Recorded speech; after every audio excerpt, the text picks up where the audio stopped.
Baik, assalamualaikum warahmatullahi wabarakatuh. Di video kali ini, untuk memenuhi tugas UAS mata kuliah Matematika Distrik, saya Nabila Zabrina di NIM 2314040031 akan membuat video edukasi tentang materi. Yang pertama yaitu materi yang saya ambil adalah konsep dasar poset. Konsep dasar poset itu suatu relasi biner dinamakan sebagai suatu relasi pengurutan tak lengkap atau relasi pengurutan parsial, atau bisa kita sebut dengan poset jika ia bersifat reflektif, antisimetris, dan transitif. Jadi, jika kita ingin menentukan suatu poset, itu harus memenuhi 3 sifat, yaitu reflektif, antisimetris, dan transitif. Untuk sebelum masuk ke poset, lebih baik kita mengetahui apa itu sifat reflektif, antisimetris, dan transitif itu terlebih dahulu. Yang pertama kita masuk ke reflektif. Reflektif itu adalah relasi R pada himpunan A disebut reflektif jika A, A elemen R untuk setiap A elemen A. Nah, jika ada A, A di elemen R untuk setiap A-nya itu berada di elemen A itu sendiri. Relasi R pada himpunan A bisa dikatakan tidak reflektif jika ada elemen A di elemen A sedemikian sehingga A, A-nya tidak elemen R. Nah, ini kita masuk ke contoh reflektif. Nah, misalnya kita mempunyai A-nya 1, 2, 3, 4 dan relasi R di bawah ini didefinisikan pada himpunan A. Nah, maka kita relasikan 1,1, 1,3, 2,1, 2,2, 3,3, 4,2, 4,3 dan 4,4. Nah, di sini kita lihat yang di relasi B juga ada 11, 22, 23, 42, 43, 44. Nah, di sini kita lihat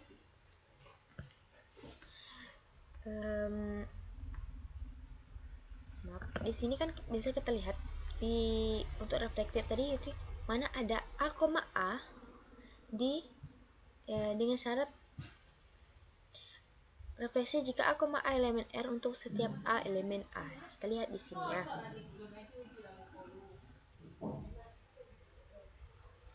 Di sini ada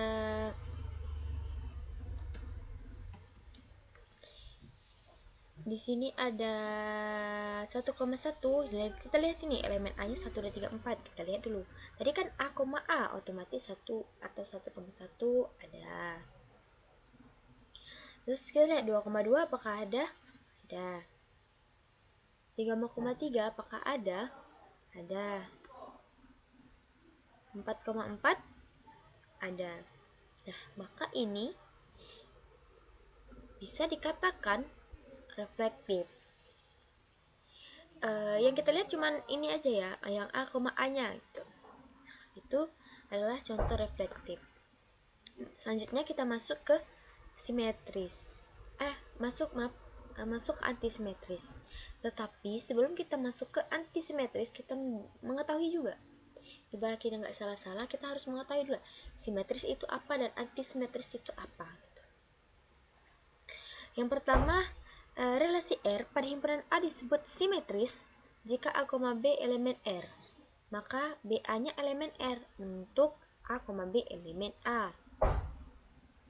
Nah, kita mempunyai AB di elemen R, maka harus ada BA di elemen R itu sendiri. Nah, untuk setiap AB-nya itu berada di himpunan A atau elemen A. Yang kedua itu relasi R pada himpunan A tidak simetris jika A, B elemen R sedemikian sehingga BA-nya tidak di elemen R.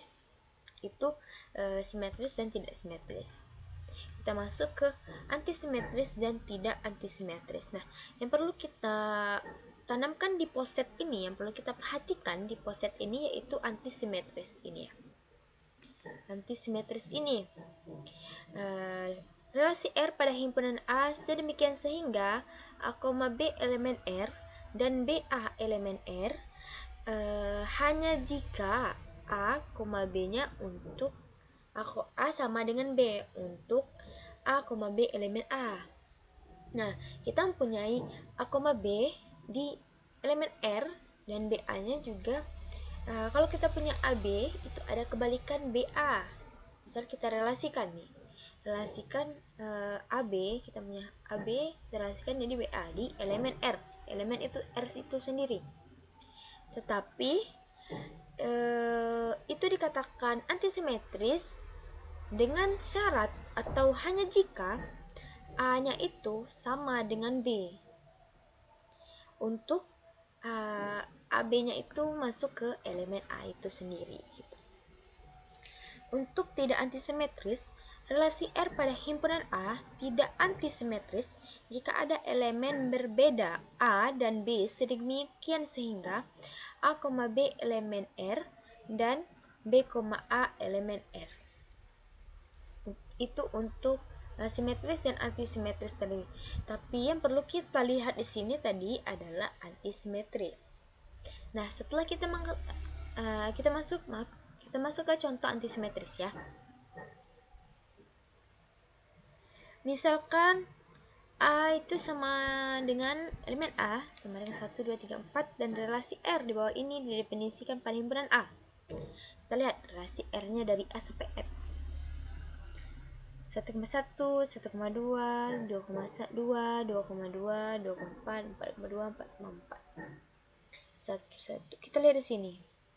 Di sini kita mempunyai kalau 1,1 otomatis 1 sama 1. Nah, A-nya sama dengan B.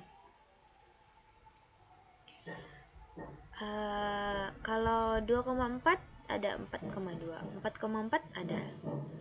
2,2 ada.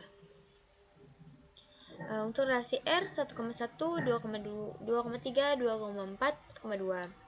Relasi R 1,1, 2,2, 3,3. Relasi R yang D, bagian D 1,2, 2,3, 1,3. Yang bagian E 1,2, 2,3, 1,3. Dan bagian F 1,1, 2,2, 2,3, 3,2, 4,2, 4,4. Ya, ini yang perlu kita lihat ya. Di bagian ini. 1,1 udah pasti kan balikan dari 1,1. 2,2-nya pasti. 2,3 balikannya 3,2. 4,2 ini tidak ada.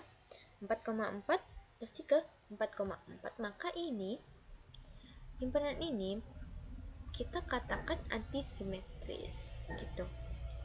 Nah, kita masuk ke yang ketiga, yaitu transitif.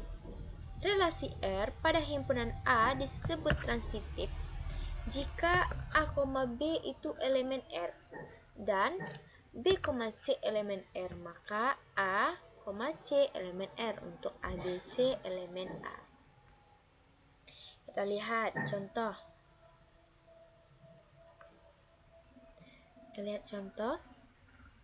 Diketahui A, min 1, 0, dan 1. Relasi didefinisikan sebagai berikut. Rela R X, Y demikian sehingga X, Y elemen A, maka X kecil sama dengan Y. Apakah A itu transitif atau bukan? Kita lihat di bagian R. R-nya tadi ada min 1, min 1, min 1,0. Kita relasikan dulu ya terlebih dahulu. Min 1,1, 0,0, 1. Nah, habis itu setelah kita relasikan, kita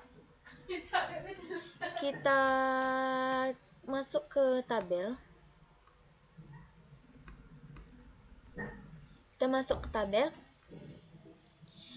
Kita masukkan ini, kita pasangkan min 1 sama dengan min 1. Min 1 kita satukan dengan min 1. Maka AB-nya min 1, BC-nya min 1, min 1, maka AC-nya juga akan terdapat min 1, min 1. Nah, selanjutnya AB-nya min 1, BC-nya kita buat min 1,0. Maka AC-nya akan mendapatkan itu min 1,0. Dan begitupun dengan yang ketiga, min 1,1 untuk AB, BC-nya 1,1, maka kita dapatkan AC-nya itu min 1,1. Selanjutnya kita coba min 1,0. Nah, BC-nya 0,0, maka kita dapatkan lagi AC-nya itu min 1,0. Dan yang terakhir coba kita masukkan min 1,0, BC-nya 0,1, maka AC-nya kita dapatkan min 1,1. Nah, dari AC ini, semua AC ini terdapat di relasi ini. Maka ini kita katakan transitif. Maka ini dapat kita katakan transitif. Nah, setelah kita mengetahui tiga hukum tadi, ada transitif, antisimetris, dan reflektif, ya, 3 sifat tadi telah kita ketahui, maka barulah kita masuk ke poset. Nah, untuk poset ini, misalkan P kecil sama sebuah poset untuk setiap X, Y, elemen P berlaku X kecil sama dengan Y atau Y kecil sama dengan X. Maka P-nya kecil sama disebut, apakah disebut rantai, apakah disebut poset? Kita lihat contoh. Contohnya ini ya. Misalkan Z adalah himpunan semua bilangan bulat positif. Ingat ya, Z-nya semua bilangan bulat positif. Relasinya kurang dari atau sama dengan adalah sebuah relasi pada Z. Periksalah apakah himpunan Z dengan relasi atau dinulasikan Z itu sama dengan Z itu kecil sama merupakan poset atau bukan. Ya. Kita lihat ini penyelesaiannya. Tadi kan untuk menentukan poset kita harus menentukan tiga sifat, ya. Yang pertama kita lihat sifat yang pertama. Karena untuk setiap X elemen Z berlaku X-nya itu kecil sama dengan X, maka sifat reflektif, teman-teman. Misalnya kita ambil bilangan bulat 2 kecil atau sama dari 2, maka sifat reflektif juga terpenuhi karena Z-nya tadi bilang bulat positif, ya.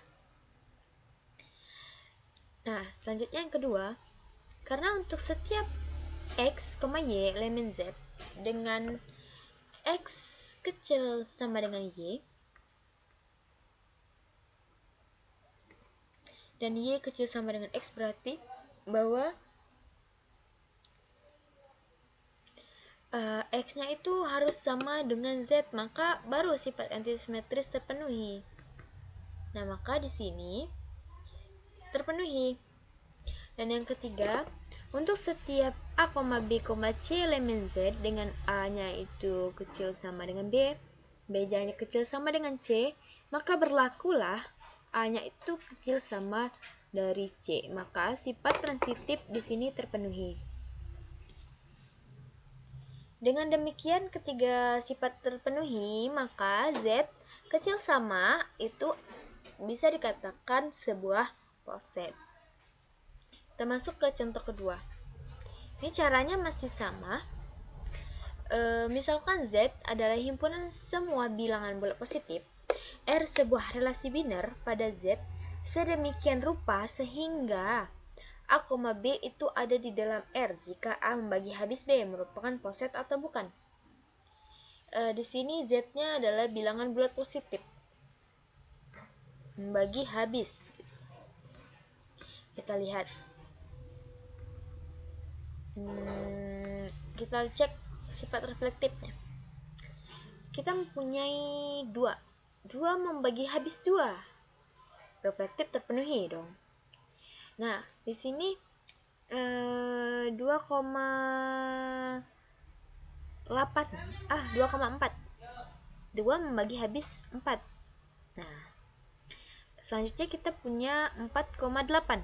8 membagi 4 membagi habis 2, 4 ya.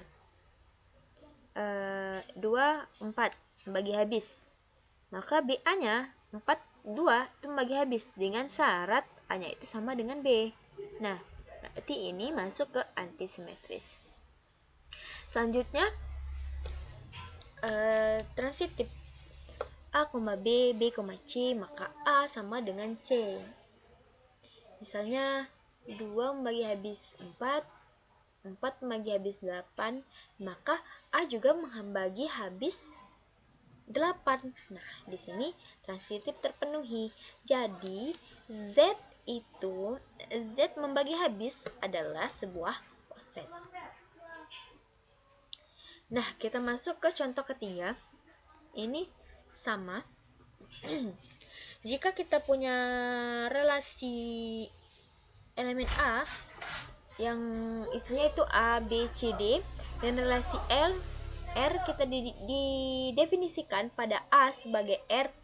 Misalnya kita relasikan nih A, B, B, D, D, A, B, A, C, A, D, B, D, B, C. Apakah ini sebuah poset atau bukan? Mari kita cek lagi. Di sini ada A sama dengan A, B, C, D, A, B, B, C, C, dan D, D. Nah, maka ini reflektif terpenuhi. Ini semuanya ada tadi. Ingat reflektif tadi itu A, di elemen A. Nah, ini ada semua. Maka reflektif terpenuhi. Yang kedua, A, B tidak ada B, A. A, C tidak ada C, A, B, C tidak ada C, D, B tidak ada. Nah, maka di sini ini ada tapi tidak sama dengan, makanya kan tadi dengan syarat A harus sama dengan B. Nah, kalau ini ada, tidak ada juga, tidak ada dan tidak ada sama dengan, maka ini terpenuhi, udah ada walaupun tidak ada sama dengan A sama dengan B. Nah, yang ketiga itu AD dan BC, maka kita dapatkan berarti sama A sama dengan AD. AB dan BC kita dapatkan A sama dengan BC, maka transitif terpenuhi. Dari relasi R, reflektif, antisimetri, dan transitif, maka R adalah poset. Nah, terakhir, misalkan R adalah himpunan semua bilangan real, periksa apakah R ini kecil sama. R kecil sama itu adalah sebuah poset. Kita lihat.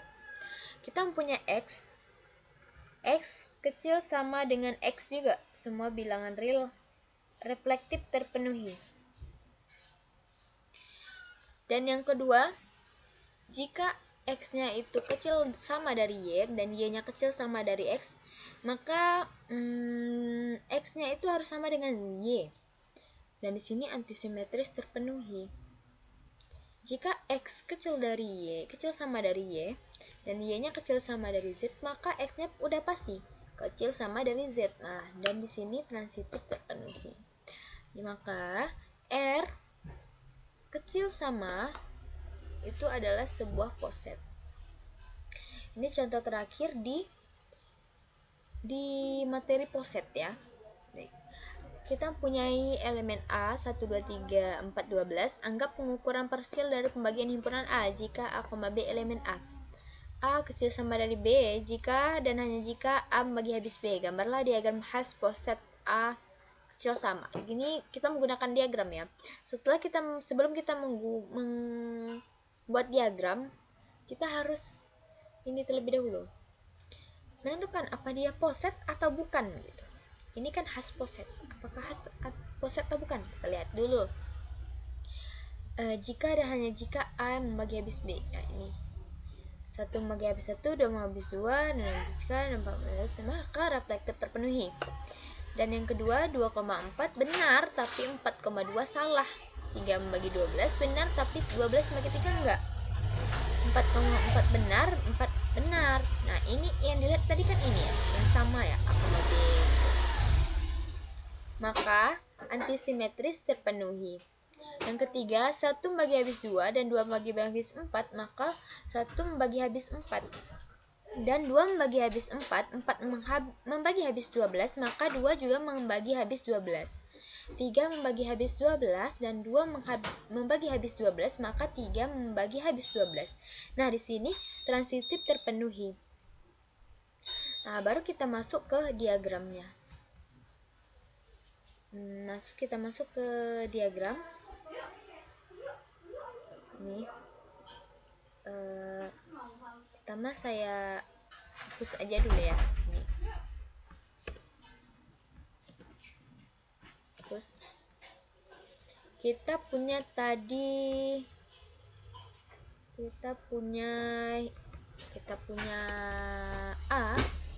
tadi ya. A-nya itu kita punya A tadi apa? Ada 1 2 4 1 2 3 4 12 1 2 3 4 12. Ini ya. Kita lihat dulu. Kita tambahkan.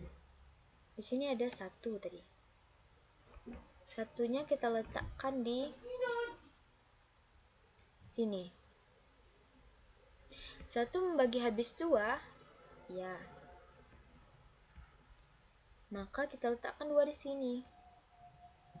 2 membagi habis 3, enggak. Maka 2 tidak boleh kita letak 3 tidak boleh kita letakkan di atas 2, maka harus kita taruh di sini sejajarnya.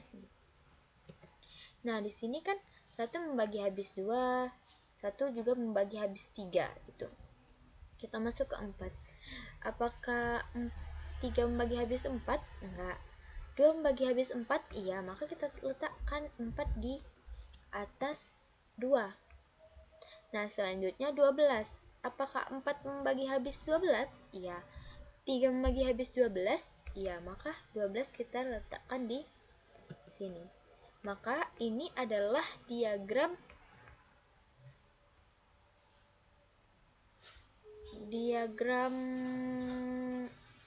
khas. Nah, dari sini ya. 1 membagi habis 2, 1 membagi habis 3, 2 membagi habis 4, 4 membagi habis 12, dan 3 juga membagi habis 12. Maka kita dapatkan diagramnya seperti ini.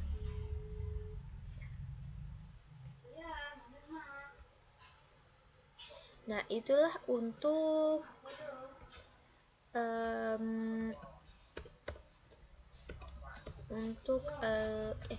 untuk poset.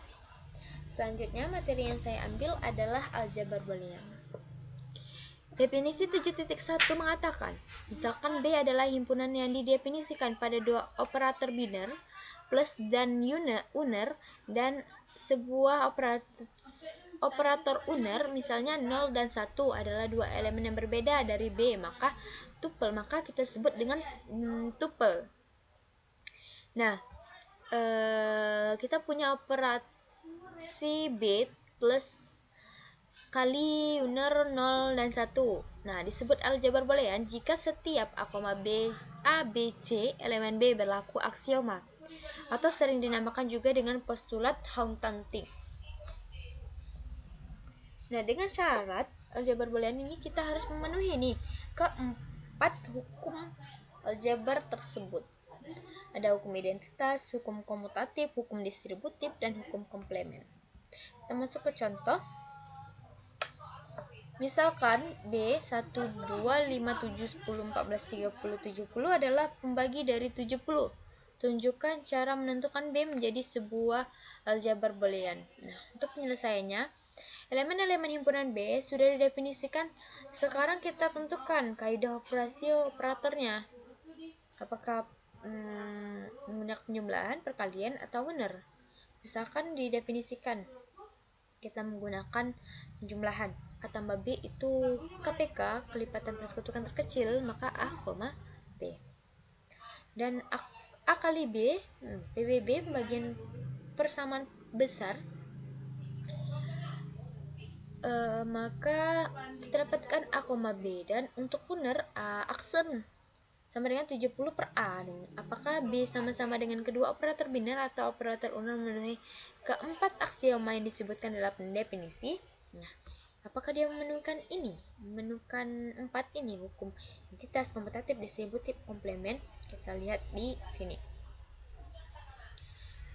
Identitas 1, elemen identitas untuk operasi penjumlahan 1 sebagai elemen 0 dan 70 adalah elemen identitas untuk operasi perkalian sebagai elemen unit. Nah, kita lihat di sini.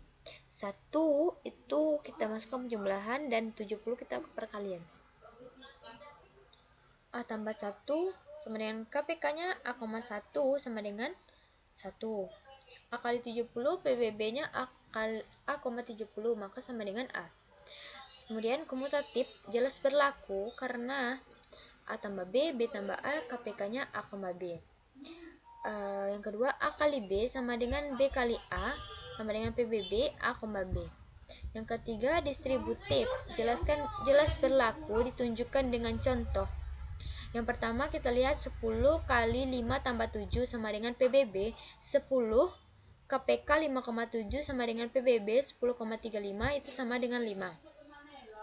10 kali 5 tambah 10 kali 7 sama dengan KPK PBB 10,5, PBB 10,7 sama dengan KPK 5,1, maka hasilnya juga 5. Dan yang untuk distributif penjumlahannya 10 tambah 5 kali 7 sama dengan KPK 10 PBB 5,7 sama dengan KPK 10 kali 1 sama dengan 10. Kemudian 10 tambah 5 kali 10 tambah 7 sama dengan PBB KPK 10,5 KPK 10,7 sama dengan PBB-nya 10 kali 70, maka hasilnya sama dengan 10. Maka di sini distributif berlaku. Dan yang keempat itu ada komplement. Jelas berlaku karena A tambah A komplement sama dengan KPK A kali 70 per A sama dengan 70. Nah, untuk yang kedua A kali A komplement sama dengan PBB A 70 per A sama dengan 1.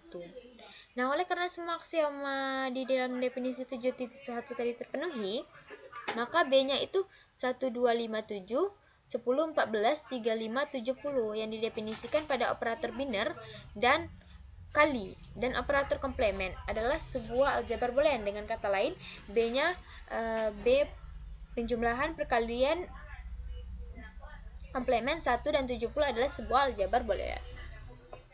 Nah, ini untuk aljabar boolean. Kita masuk ke aljabar boolean dua nilai. Sebagaimana disebutkan sebelumnya, aljabar boolean mendefinisikan himpunan dengan dua buah elemen yaitu B sama dengan 0,1 yang sering disebut dengan bit atau binary digit dengan kaidah operator biner terdiri dari dua operasi yaitu penjumlahan dan perkalian serta adanya operator uner. Hal ini ditunjukkan pada tabel. Nah, kita lihat tabel. Untuk tabel perkalian dan penjumlahan kita lihat di sini. Kalau 0,0 0 kali 0 0, 01 itu 0, 10 0 111. Dengan penjumlahan 00 0 011 101 111. Nah, ini untuk operasi biner, penjumlahan dan perkalian logika. Tapi kalau uner atau komplement, 0-nya komplement 1, 1 komplement 0. Nah, begitu. Ini perlu kita ingat, ini harus penting ya. Ini catatan yang perlu kita ingat. Ini catatan. Ini adalah sebuah catatan yang perlu kita ingat nih. Nah, ini akan berguna gitu. Nah, kita masuk ke ekspresi boolean. Nah, di ekspresi boolean kita harus mengetahui nih yang tadi, tabel yang tadi gitu. Kita masuk ke ini ya. Ekspresi boolean dibentuk dari elemen-elemen B dan perubahan-perubahan yang dapat dikombinasikan satu sama lain dengan operasi penjumlahan, perkalian, dan komplement. Nah, aljabar itu dua nilai, ini contohnya ya. Ada 0, 1, A B, A tambah B, A kali B, A komplement kali B tambah C, A kali B komplement tambah A B, A kali B kali C komplement tambah B komplement, dan sebagainya. Kita masuk ke contoh. Nah, contoh A komplement itu A komplement kali B tambah C jika A-nya sama dengan 0, B-nya sama dengan 1, dan C-nya sama dengan 0. Maka hasil evaluasi tersebut, maka A komplement itu 0. 0 komplement kali 1 tambah 0, maka 1,1. Jadi kita ingat tadi ya, kalau 0 itu dikomplementkan berarti 1. 1 kali 0 1 tambah 0 berarti 1. Berarti kita dapatkan 1 kali 1 itu sama dengan 1. Maka hasilnya ini adalah 1. Selanjutnya kita masuk ke prinsip dualitas. Nah, ini setelah kita lihat nih ya, hukum-hukum yang tadi, yang ini hukum I dualnya itu, hukum 2 itu adalah yang I2 itu adalah dual dari hukum I. Nah, kita lihat dulu ya di sini. Dualitas, kita lihat. Pada aljabar boolean kerap ditemukan kesamaan identitas. Misalnya ada dua aksioma nih, distributif I dan distributif I2. Yang pertama I1. X kali Y tambah Z itu sama dengan X kali Y tambah X kali Z. Nah, kita dualitaskan. Kita lihat ini ya. Kalau ini kali dualitasnya penjumlahan, maka X tambah Y kali Z sama dengan X tambah Y kali Y X tambah Z. Nah, ini adalah dual, itu kebalikannya. Nah, berdasarkan aksioma disebutkan sebelumnya, prinsip dualitas masing-masing aksioma adalah sebagai berikut. Yang pertama ini 1. Komputatif. X tambah Y sama dengan Y tambah X. Maka dualnya itu X kali Y tambah Y sama dengan Y kali X. Nah, asosiatif itu X tambah Y tambah Z sama dengan X tambah Y tambah Z. Dualitasnya itu X kali Y kali Z sama dengan X kali Y tambah Z. Dan distributif X tambah Y kali Z sama dengan X tambah Y kali X tambah Z, maka dualnya X kali Y tambah Z sama dengan X kali Y tambah X kali Z. Itu untuk dualitas. Kita lihat contoh. Tentukan dual dari A tambah 0 sama dengan berarti A kali 1. Nih, 0 tadi kita lihat di tabel 2.1 tadi ya. Kalau 0 itu berarti 1. A kali 1 sama dengan A. Selanjutnya A kali 1 A kali 1 0 kali A komplement sama dengan 0. Itu dualnya adalah A tambah 0 tambah 1 kali A komplement sama dengan 1. 3A kali A komplement tambah B sama dengan AB. Ya, ini sama dengan AB. Maka dualnya adalah A tambah A komplement B sama dengan A tambah B. Yang keempat itu A tambah B kali B tambah C sama dengan AC tambah B. Nah, ini kita dualkan A kali B tambah B kali C sama dengan A tambah C kali B. Nomor 5, A tambah 1 kali A tambah 0 sama dengan A. Maka kita dualkan A kali 0 tambah A kali 1 sama dengan A. Itu untuk dualitas. Nah, setelah itu baru kita masuk ke hukum-hukum aljabar boolean. Ini untuk hukum-hukum aljabar boolean sebenarnya udah sebagian dari hukumnya itu udah kita pelajari di aljabar sebelumnya. Nah, kita masuk ke contoh. Buktikan bahwa untuk sembarang elemen A dan B dari aljabar boolean, maka kesamaan berikut A tambah A komplement B sama dengan A tambah B, dan A kali A komplement tambah B sama dengan AB adalah benar penyelesaian. Nah, kita tentukan Di sini kita ingin membuktikan ini dan ini. Pertama yang I kita selesaikan ini. A tambah A aksen B itu apakah sama dengan A tambah B gitu. Kita selesaikan. Untuk menyelesaikannya itu kita ambil yang sebelah kiri, ruas kiri. Ruas kiri kita menggunakan hukum penyerapan sama dengan A tambah B tambah A kali aksen B. Itu sama dengan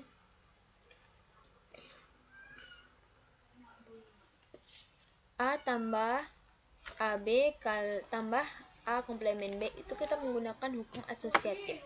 Selanjutnya kita ubah ke hukum, kita lihat yang sama nih, bisa hukum distributif.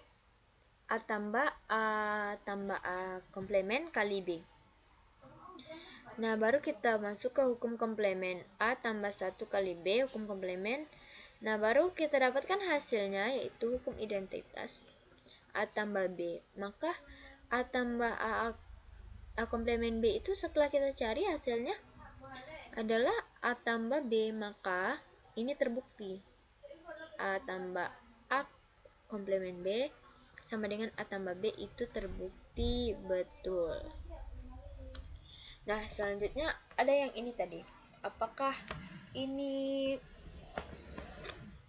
terbukti A kali A komplemen tambah B itu sama dengan AB? Apakah benar atau tidak?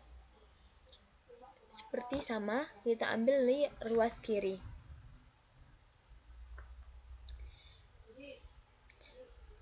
A kali A komplemen tambah B sama dengan A kali A komplemen tambah AB. Hukum distributif ini ya. Kita masuk ke mana sih yang bisa diubah, menggunakan hukum apa sih gitu. Hukum komplemen. Kita lihat 0 tambah AB komplemen. 0 tambah AB apa? AB. Nah, ini hukum identitas. Setelah kita cari ternyata hasilnya juga AB, maka terbukti A kali A komplemen tambah B itu sama dengan AB adalah benar. Ini untuk hukum aljabar boolean. Selanjutnya kita masuk ke fungsi boolean.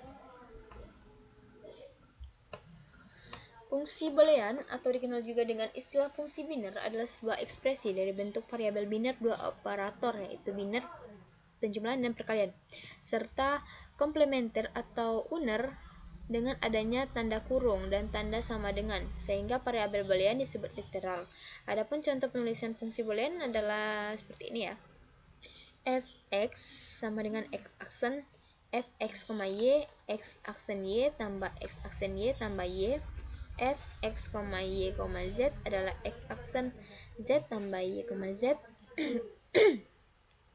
X ini 3 variabel x, y, z sama dengan x tambah y, y aksen z. Yang kelima, f fungsi x, y, z itu sama dengan xy aksen z. Nah, kita masuk ke perkalian dua buah fungsi. Kita mempunyai fungsi f dan g.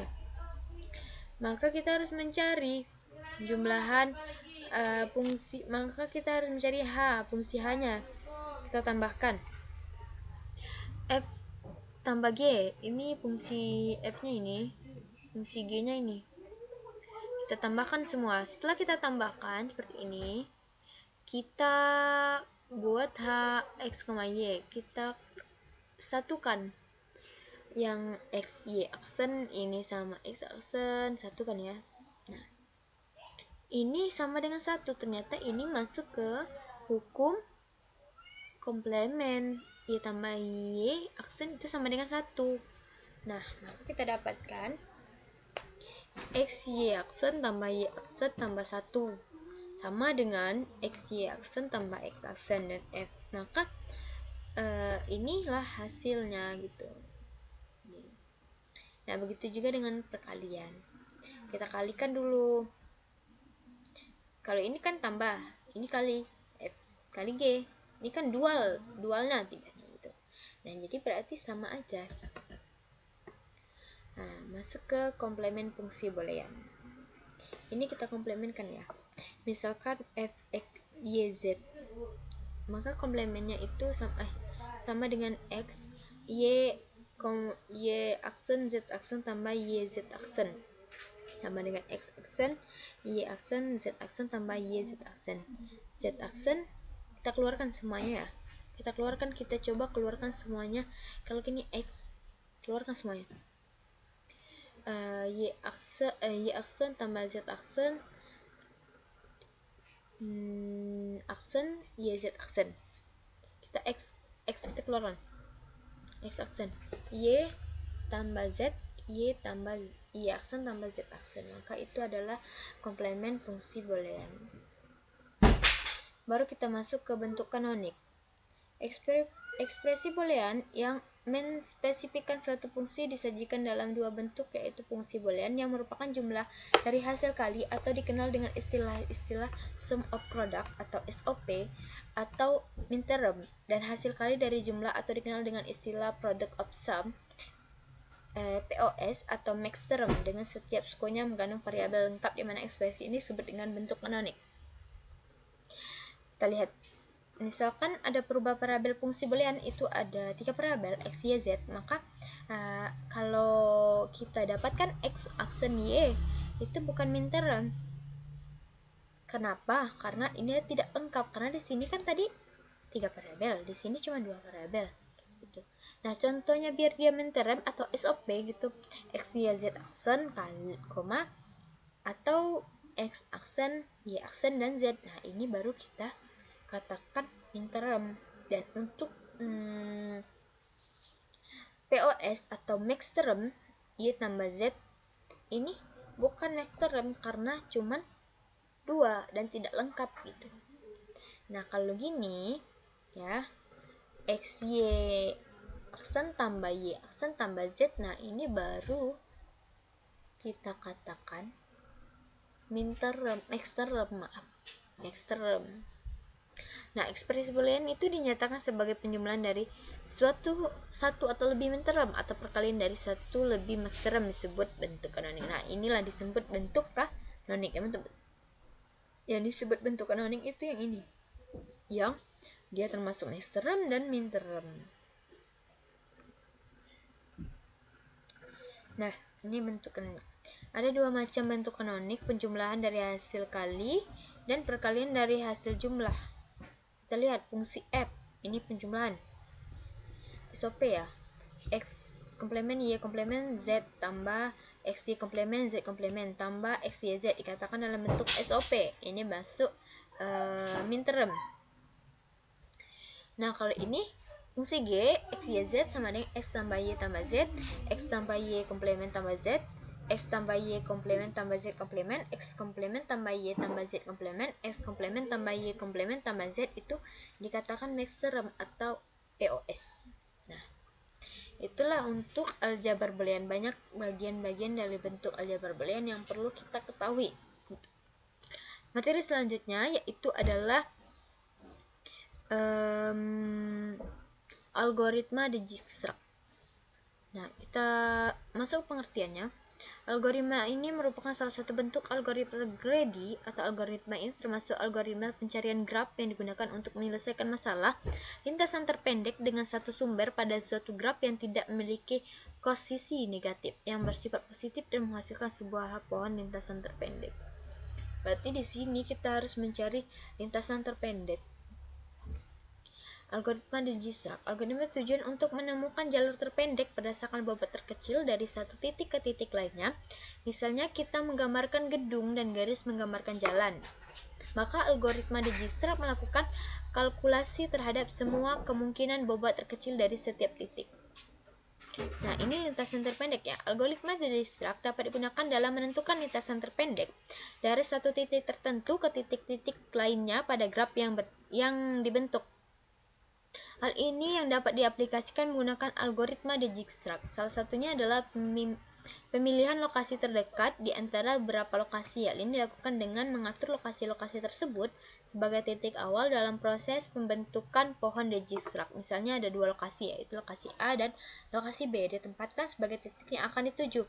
Misalnya kita ingin dari titik A ke titik B. kita ingin menuju.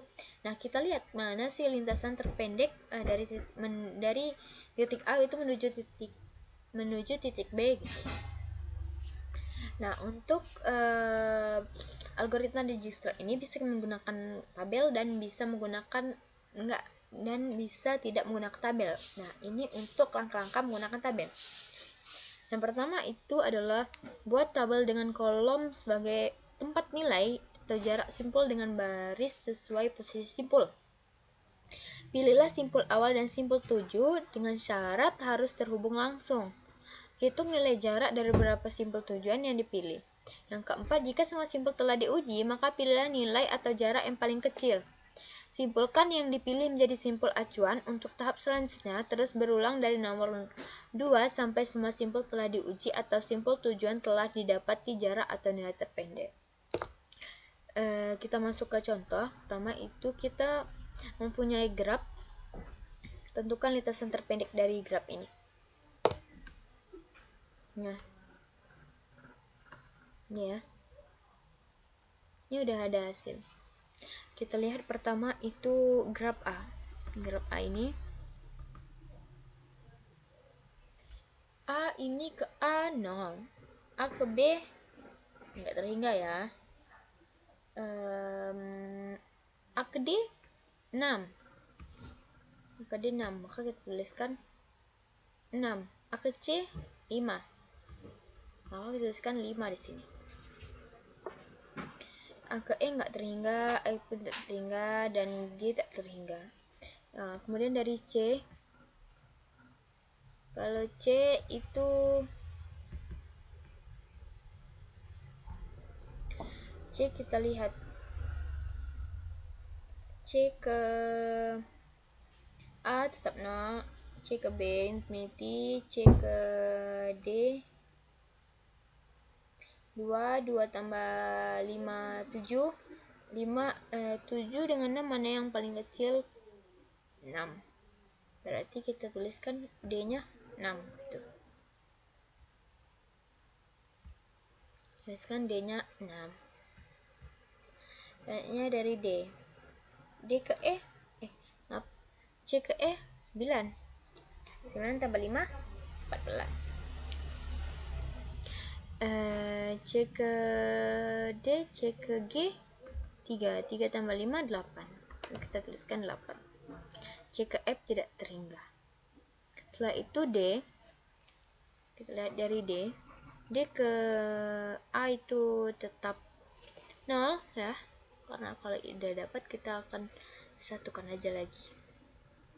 0,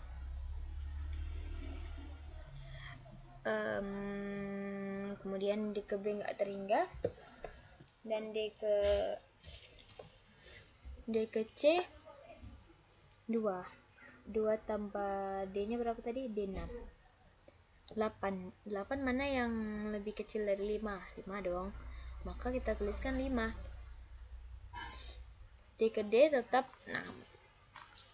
D ke E tidak terhingga, D ke G 7. 7 tambah 6, 13. Jadi kan kalau kita cari lintasan terpendek, maka kita lihat yang terpendeknya. Berarti kita tetap tuliskan 8. Selanjutnya G. Ini G. G ke A tetap 0, G ke B enggak terhingga. G ke C itu 3 tambah G ke C itu tetap 5, G ke D itu 7 tambah 13, 7. Tapi kita kan lihat yang terpendek, maka kita tetap tuliskan 6. Terus G ke F 8 tambah 7.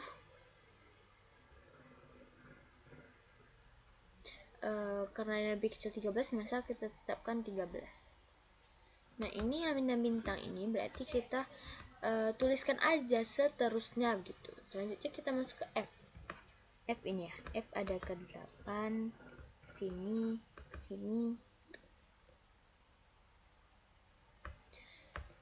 F ke 0 tetap 0, ke B itu 16 ya. 7, 8, 9, 10 8, 9, 10, 11 B ke B nya 16 ya, kita tambahkan. Kelima tetap, 6 tetap, ke D tetap, ke E tetap, ke F tetap, ke G tetap. Selanjutnya E ini bisa ke F dan bisa ke B. Ke A nya 0, kalau ke B itu dia lebih kecil dari yang F tadi, maka kita tuliskan 15. Dan C nya yaitu tetap, D nya tetap, E nya tetap, F nya tetap, dan 8 nya tetap. Jadi panjang lintasnya itu dari rute A, C, E, dari A, C, E, B. Nah, bobotnya yaitu 15 ya. A, C, E. Nah, itu untuk tabel. Ini untuk yang tabel. Nah, kita masuk ke contoh ini. Carilah nilai santai pendek dari simpul S ke simpul E. Dari simpul S kita lihat. S ke S 0, S ke A 1, S ke A 1, S ke B 5, teruskan 5. S tak terhingga, D tak terhingga, E tak terhingga. Setelah itu kita lihat mana di antara A dengan B mana yang paling kecil. A. Jadi A kita buat di sini. A ke S 0, A ke A tetap 1, A ke B itu 2. A ke B 2 kan? A ke B 2. Maaf, A ke B kan 2 tambah 1 jadi 3. A ke C juga 2 tambah 1 3. Dan A ke D itu 1 tambah A ke D itu 1 tambah 1 itu 2. Dan A ke E nya infinity. Setelah itu dari ini kita lihat nih, mana yang lebih kecil. Ternyata D yang lebih kecil karena 1. D ke S0, D ke 1, D ke A tetap 1, D ke C, D ke B, D ke B ini sebenarnya 2 tambah 1 3, D ke C 3 tambah 1 4 ya. Tapi 4 itu lebih besar dari 3, maka tetap kita ambil yang lebih kecil, 3. D ke E itu 2. Nah, D ke E itu D ke D 2 ya. D ke E terhingga. D ke E 2. 2 tambah 2 4. Jadi 4. Selanjutnya B. B ke A 0, B 1 A tetap 0, B ke B tetap 3, B ke C tetap 3, B ke D tetap 2, dan B ke E 4. 2 tambah 4. Nah, selanjutnya baru C. C ke 0, C ke S0, C ke A1, C ke B 3, C ke C 3, C ke D 2, dan C ke E 4. Nah, maka kita dapatkan D, A, B, D, E. Nah, ini untuk lintasan terpendeknya. Selanjutnya, ini kita tidak menggunakan graf. Kita lihat. Di sini ada A ke D. Kita mau nyebrang sini ya.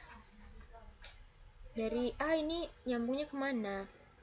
Kita lihat yang paling kecil A ke F. A ke F 2. Dari F itu ada 3, ada ke B, ada ke C, ada ke E. Yang paling kecil kita ambil itu 1. Nah, sebenarnya bisa nih langsung, berarti kan dari A ke B bisa langsung, tapi dengan bobot nilai 4. Nah, kalau A, F, B itu bobot nilainya 2 dan 1. 2 dan 1 3. Mana yang lebih kecil tetap A, B, F. Maka tetap kita ambil jalan ini. Setelah itu B cuman 1. yaitu C dengan bobot 5. Ini udah 3 tambah 5 8. Ternyata F juga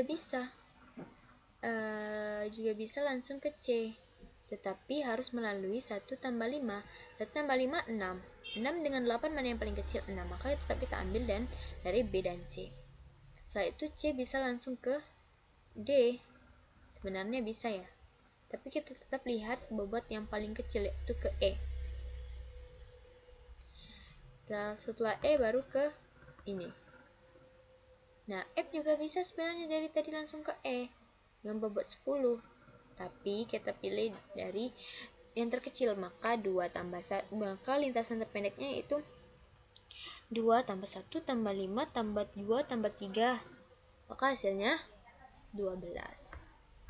Begitu juga dengan ini. A, kita lihat bobot terkecilnya 2. 2 bobot terkecilnya 3. D bobot terkecilnya 4. E bobot terkecilnya 2. C bobot terkecilnya tuh. Nah, kita dapatkan ini 2 tambah 3 tambah 4 tambah 2 tambah 1, maka hasilnya yaitu 12. Gini ya. Kita lihat nih dari bobot terkecil. Kita kan mau mencari lintasan terpendek, maka kita lihat bobot terkecilnya.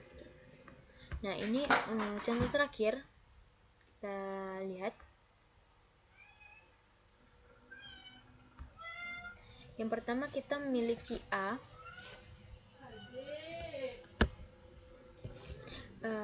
A ke A itu 0, A ke B itu 4 ya, A ke B 4, A ke C 3, A ke D dan E F Z itu tak terhingga. Setelah itu kita lihat bobot yang paling kecil dari C, berarti C dong. C ke A itu tetap 0, C ke B tetap kita tuliskan 4 karena ini udah diketahui di atas saja. Maka kita tuliskan 4, C ke C nya 3, C ke D 7 tambah 3 10, maaf ini salah, 10. C ke E 13, C ke F enggak terhingga dan Z tak terhingga. Setelah itu ini kita lihat nih lintasan terpendeknya mana gitu. Ternyata yang B dari C ya, B paling B kan C udah diketahui. Di sini kan kita yang belum ketahui itu, wah ini lebih baiknya kita lingkarkan ya. Ini kan pertama tadi A, sini yang kita ketahui, yang C yang bagian 3 kita ketahui ya kan.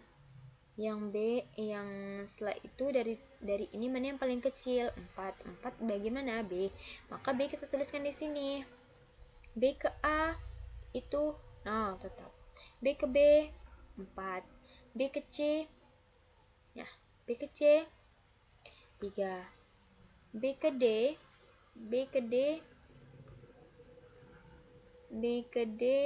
itu tetap 10.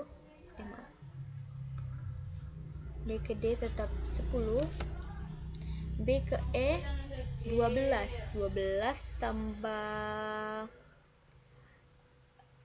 13 14 15 16 12 tambah 4 ya, 12 tambah 4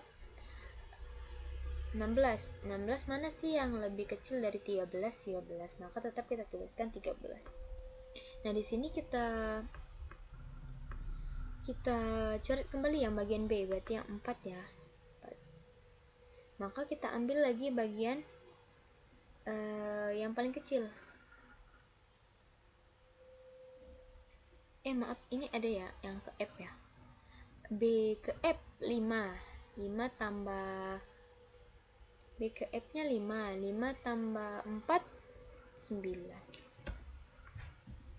Kalau ke Z baru ya, ini ini kita lihat ya paling kecil. Ini yang berarti yang A, B, C udah nih. Berarti kita lihat nih dari D, E, F, Z. Nah, ternyata yang paling kecil ini F. Kita tuliskan di sini F. Ini tetap 0, ini tetap 4, ini 3 tetap. Dan ini tetap 10. Oke, teman-teman. Ini tetap 13 dan F ke F 9. F ke Z itu 16 tambah 9 berarti 20. 16 tambah 9 16, 17, 19, 25. Nah, F ke Z nya 25. Setelah itu ini kan Z nya kita kurung ya. Nah, kita lihat nih di antara D, E, Z yang paling kecil adalah D.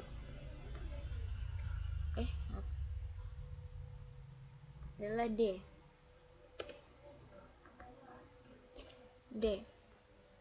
Ini tetap 0, 4 tetap. Ini 10 tetap. Ini lagi dari D ke E. D ke E 2. 2 tambah 10, 12. 12 mana yang paling kecil dari 13? 12. Maka kita tulis ini 12. Nah kan? D ke F. D ke F ini terhingga, kita buat ada 9. D ke E nih tidak terhingga. Tidak terhingga, tapi kita udah dapatkan nilai, maka kita tuliskan nilainya. Tuh. Nah, ini kan udah diketahui nih. D. Kita ambil yang bagian D. Nah, maka D-nya kita coret. Nih, D. Yang belum apa sih? Yang E sama Z. Kita tulis di sini E.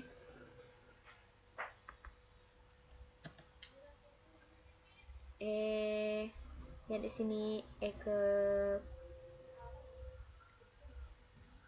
0, 4 tetap, 3 tetap, 10 tetap ya. 10 tetap ya. Ini tetap 12 ya, karena kita milih yang paling kecil gitu. Setelah itu E ke F tetap ya 9, dan E ke Z 5. 5 tambah 10 12. 10, 12, 2, 5 tambah berarti 17. Ini 17 mana paling kecil dari 5? 17. Nah, ini untuk kita cari lebih dulu lagi agar lebih mudah ya, agar kita itu lebih ingat gitu.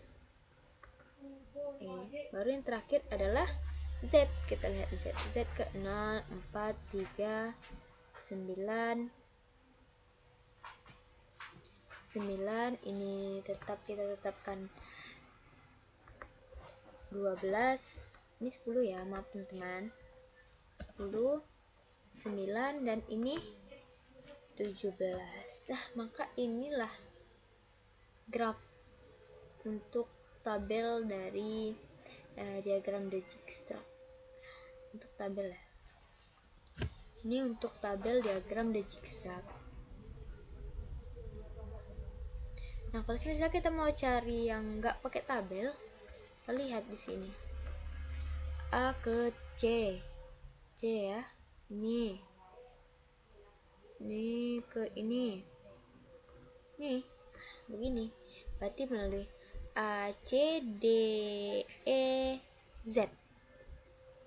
A, C, D, E, Z. Itu untuk diagram Dijkstra.